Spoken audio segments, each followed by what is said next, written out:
Hello everyone, welcome to Rankers JEE advance channel. मैं हूं विवेक सिंह और मैं आज एक बहुत ही इंपॉर्टेंट ऑर्गेनिक केमिस्ट्री का कंसेप्ट आपके सामने डिस्कस करने जा रहा हूं। और ये बच्चों कंसेप्ट है preparation of amines from amide which is known as Hofmann bromide degradation reaction. वैसे प्रिपरेशन एमाइड से अगर एमाइंस बनाना हो तो आपके दो मेथड होते हैं। एक होता है कि same number of carbon atom को रिटेन रखें, जिसको हम लोग LAS से रिएक्शन कराते हैं, और दूसरा होता है कि अगर हम एक कार्बन एटम कम करके लिखें। तो बच्चों ये हम लोग डिस्कस करेंगे। और ये इसके रिलेटेड एक IIT JEE 2006 जिस साल हमने IIT दिया था उस साल एक 9 नंबर का कॉम्प्रिहेंशन भी आया था। इनफैक्ट वो कॉम्प्रिहेंशन 9 का नहीं था बच्चों, 15 नंबर का कॉम्प्रिहेंशन था और फ्री के नंबर मिले थे। तो सबसे पहले हम लोग कंसेप्ट डिस्कस करेंगे और उसके बाद JEE एडवांस 2006 जिसको हमने लिखा है JEE advance PYQ series part number 3 के क्वेश्चंस डिस्कस किए जाएंगे। ओके, तो स्टार्ट करते हैं। Let us start. देखिए बच्चों, जो हाफमैन ब्रोमाइड डिग्रेडेशन, ये हाफमैन ब्रोमाइड डिग्रेडेशन इसलिए बोलते हैं क्योंकि यहां पे एक कार्बन फाइनल प्रोडक्ट में कम हो जाता है। और ये रिएक्शन क्या है, अगर इसकी बात करें तो रिएक्शन को थोड़ा ध्यान से देखिएगा। रिएक्शन बच्चों क्या है उसको देखिए। तो ये है रिएक्शन, अगर आपके पास कोई एमाइड है, ओके, प्राइमरी एमाइड, इसकी आप रिएक्शन करा दीजिए Br2। अगर आप बैलेंस रिएक्शन चाहते हैं तो NaOH, ओके, और जो प्रोडक्ट बनता है बच्चों वो बनता है आपका RNH2, okay, plus 2 NaBr plus Na2CO3, उस कार्बोनेट बनेगा। और क्या बनेगा बताओ? तो कहोगे कि सर पानी तो कहीं भी बना सकते हैं, 2H2। एक बार NCERT से देख लेते हैं। ये रिएक्शन बैलेंस्ड है, बिल्कुल बैलेंस्ड है, कोई टेंशन नहीं है। JEE मेन वाले तो कभी कभी इसी में खुश रहते हैं कि Br2 और NaOH का बैलेंस रिएक्शन में रेशियो कितना है। तो आप क्या बोलते हो JEE मेन के लिए? आंसर 1:4। लेकिन this is exclusively I discuss for advance, तो ये ध्यान दीजिएगा। और जहां तक बच्चों हम लोगों को पता है कि there are 5 types of intermediates जिसको हम लोग पढ़ाई करते हैं, वो कौन कौन से होते हैं? एक बार सब लोग बताओ, हमसे पहले बताओ। तो आप कहोगे कि सर कार्बोकेटायन, ठीक है, कार्बेनाइन, ठीक है, कार्बीन, नाइट्रीन एंड फ्री रेडिकल। तो ये नाइट्रीन से रिलेटेड रिएक्शन है। ओके, तो let us start it's magnesium point of view. तो बच्चों ये क्या होता है इसमें कि सबसे पहले ये जो एमाइड है, ये जो बेस है चार चार घूम रहा है, पहला बेस इस एमाइड का H लेकर गायब हो जाता है। तो हमारा बनता है ये COO, ओके, NH माइनस, ध्यान से देखना, प्लस एक H2O बनेगा। पानी दो निकाले थे ना, तो देखते हैं दो पानी कहाँ निकलेंगे। दूसरी स्टेप में रिएक्शन होती है बच्चों, ये जो आपका नेगेटिव है ये आपके Br पे अटैक कर जाएगा, Br2 पे, और एक ये गायब कर देगा Br को। तो ये लिखेंगे RC+O NH और यहाँ पे Br, और प्लस आप क्या लिखोगे? तो Br माइनस लिखोगे। ये Na+ सोडियम की तरह घूम रहा है तो ये Br को चिपका देगा अपने साथ। अब देखो बच्चों, ध्यान से देखो मेरे लाल, इधर देखो, इधर देखो मगर बोर्ड पे। ये हमारा नाइट्रीन फॉर्मेशन का एक बहुत ही बढ़िया वाला केस है। क्या है? ये बहुत ही मस्त वाला केस है। तो अब इसको डिस्कस करते हैं, क्योंकि हम लोग नाइट्रीन फॉर्मेशन के लिए यही तो ढूंढते हैं कि H एक आपका लिविंग ग्रुप लगा हो और एक एसिडिक H हो, तो अगला OH जाएगा, ठीक है, इस H को खा जाएगा और ये इसको निकाल देगा इस तरह से। तो ये बन जाता है बच्चों RC+O N, ओके। और यहाँ पे हम लोग क्या करेंगे? एक लोन पेयर और एक वैकेंट ऑर्बिटल, और फिर H2O, दूसरा H2O निकल गया, देखो दूसरा H2O, और एक और Br माइनस, ओके। अब क्या होता है बताओ? तो अब होता है वॉल्फ रीअरेंजमेंट। क्या होता है बताइए? Wolff rearrangement. ये जो नाइट्रीन हमने बनाया है बड़ी मेहनत से, जिसके पास वैकेंट ऑर्बिटल है, ओके। अब ये क्या होता है? ध्यान से देखिएगा, ये बॉन्ड इधर शिफ्ट होता है, ओके, और ये भाई साहब यहाँ आके अटैच हो जाते हैं। इसको कहते हैं हम लोग वॉल्फ रीअरेंजमेंट। और यही बच्चों इस रिएक्शन की RDS होती है। RDS मतलब बोले तो रेट डिटरमाइनिंग स्टेप्स। क्या होती है? Rate determining steps. तो ये हम लोग लिखेंगे RN double bond C double bond O। Okay, और इसके बाद कहोगे कि हाइड्रोलिसिस करा दीजिए, तो double bond C double bond O। अब ये जो OH आयन है बेसिक मीडियम, ये इस पे जाएगा और ये अटैक कर जाता है। ओके, तो ये कुछ ऐसे बनता है RN minus C double bond O OH, और ये H इसको मिल जाता है। तो आप कहोगे कि सर ये बन गया RN।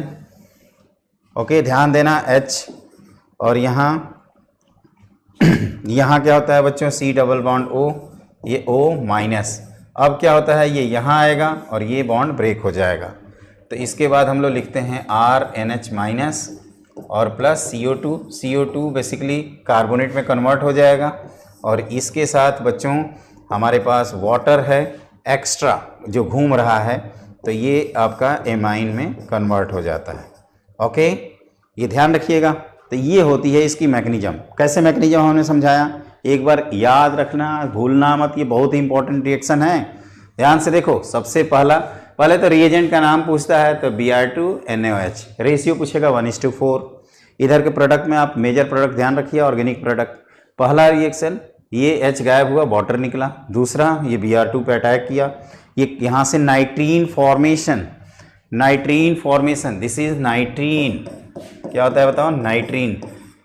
एक्चुअली कार्बीन से रिलेटेड इंपॉर्टेंट रिएक्शन और नाइट्रीन से रिलेटेड इंपॉर्टेंट रिएक्शन में हर साल कोई ना कोई जरूर आता है, जेई फेवरेट है ये। ओके, उसके बाद होता है वॉल्फ रीअरेंजमेंट, और ये इस रिएक्शन की RDS होती है। I repeat, this is RDS। और उसके बाद होती है हाइड्रोलिसिस, बेसिक मीडियम में हाइड्रोलिसिस। ओके, तो आप कहोगे सर N और C में, तो इस पे ज़्यादा अटैक, फिर ये बॉन्ड ब्रेक होगा। ओके, इस पे नेगेटिव चार्ज हैंडल करना आसान है। ओके, तो ये नेगेटिव चार्ज फिर ये शिफ्ट होता है, CO2 उड़ जाएगी, CO2 उड़ जाएगी, तो कहोगे सर बेस घूम रहा है, कार्बोनेट बना देगा, जो मैंने स्टार्टिंग में ये बैलेंस रिएक्शन लिखी हुई थी। ये RNH2 2NaBr Na2CO3 और 2H2O। तो आई होप बच्चों ये एकदम मज़े में आपको समझ में आ गया होगा। और देखिए, आप वीडियो देखते हैं तो आपका भी कुछ फ़र्ज बनता है, हम ही सारे मेहनत करेंगे। अरे तुम लोग तो यार चैनल को सपोर्ट करो, प्रमोट करो, और क्या चाहते हो? एडवांस में तबाही मचाना? मचा देंगे साला, चाहे कुछ भी हो जाए। लेकिन उसके लिए बच्चों आपके साथ की ज़रूरत है ना? कहते हैं ना, थाली दोनों तरफ से बचती है। तो ये हमने बना दिया, फिर उसके बाद हाइड्रोलिसिस कराया, ये फिर प्रोटोनेट हो गया, और एमाइन हमारा प्राइमरी एमाइन बन गया। एक कार्बन कम हो गया, इसीलिए इसको बोलते हैं हाफमैन ब्रोमाइड डिग्रेडेशन रिडक्शन। अब हम लोग देखते हैं कि एडवांस में किस तरह के क्वेश्चन आए थे। तो देखो, RCONH2 is converted into RNH2 by means of Hopman bromide degradation reduction. ये इस स्टेप में गया। ये अब ये तो लिख सकते हो ना, ये कैसे गया? तो आप कहोगे सर पहला OH था, दूसरा Br2 था, ये वही नाइट्रीन फॉर्मेशन हो रही है। ये अपना कौन है? ये कौन है भाई? तो ये कहोगे कि सर ये वॉल्फ है, जिसको आपने RDS बोला था। ओके, इसके बाद क्या हुआ? ये प्रोटोनेट हो रहा है। बच्चों, ये होती है intramolecular reaction. That is the very very important for you कि R में अगर पहले से कोई कायरलिटी है तो वो मेंटेन रहेगी और वो N से जाके चिपक जाता है। इस बात को आपको ध्यान रखना होगा। ओके, तो ये हम लोग डिटेल में पढ़ रहे हैं। इसके बाद तो ये प्राइमरी एमाइन बना। In this reaction RCONH2 form which this reaction is derived from the name electron donating group phenyl activates the reaction.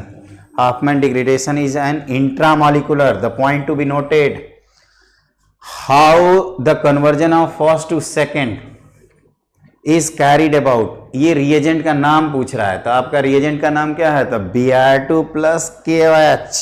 Option देखो, तो आंसर नंबर लास्ट। अरे फ्री के नंबर मिले हैं यार, फ्री के, ये तो अभी बताया मैंने। कहोगे कि सर ये भी होता है क्या? दूसरा पूछ रहा है which of the rate determining step. तो rate determining step Wolff rearrangement वाले को बोला था, कहाँ है रेट डिटरमाइनिंग स्टेप? तो कहोगे सर ये है, formation of fourth is the rate determining step. Formation of fourth is the rate determining step which is the Wolff rearrangement. I repeat, Wolff rearrangement. बच्चों ये सब है कि आप अगर अच्छे से जानते हैं तो देख ही रहे ना, फोकट के नंबर मिलेंगे, और एक क्वेश्चन के साथ नहीं, इनफैक्ट पूरी केमिस्ट्री के साथ। तीसरा क्वेश्चन देखिए, what is the constituent amine when mixture of first and second mixture. तो आप कहोगे सर ये CO को उड़ा दो बस, क्योंकि ये इंट्रामॉलिक्यूलर प्योर इंट्रामॉलिक्यूलर रिएक्शन है। तो इससे आपका बन जाएगा ये, और इससे बन जाएगा आपका 15, और ये क्रॉस वाला तो होगा नहीं, ये ऑप्शन तो गलत हो गया, क्रॉसिंग हो नहीं सकती, ये नहीं हो सकता। तो हो क्या सकता है भाई, बी, क्योंकि प्योर ये एक वो स्टेटमेंट लिखा है इंट्रामॉलिक्यूलर। ओके, इन्होंने मतलब कह सकते हो कि इन्होंने तो पूरा यार सॉल्यूशन ही दे दिया था, फिर टेंशन कहाँ हो गई। तो टेंशन बच्चों ये होती है कि आप जेई के क्वेश्चन देख के थोड़ा बहुत नर्वस हो जाते हैं और आप वो गलतियां करते हैं जिसको आपने एक्सपेक्ट नहीं किया था। जेई के क्वेश्चन की खास बात होती है बच्चों, मेरे दोस्त, कि अगर सॉल्यूशन दिखा दिया जाए ना तो एक एवरेज स्टूडेंट भी कहेगा कि मैं तो टॉप कर सकता था, लेकिन अगर सॉल्यूशन से पहले पेपर दिया जाए तो सबकी वाट लग जाती है, अच्छे अच्छों की वाट लग जाती है।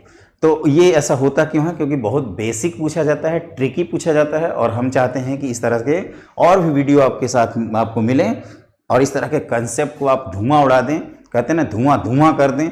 उसके लिए आपको क्या करना होगा, आपको हमारे चैनल को सब्सक्राइब करना होगा, सपोर्ट करना होगा, प्रमोट करना होगा, और हमारे साथ बने रहिए। हमारी टीम आपको जहाँ भी जिस IIT में चाहते हैं उस IIT में पहुँचा के रहेगी दोस्त। तो इस तरह के और वीडियो के लिए subscribe to my channel. Okay, चलिए जल्दी मिलते हैं, गुड लक, बाय बाय।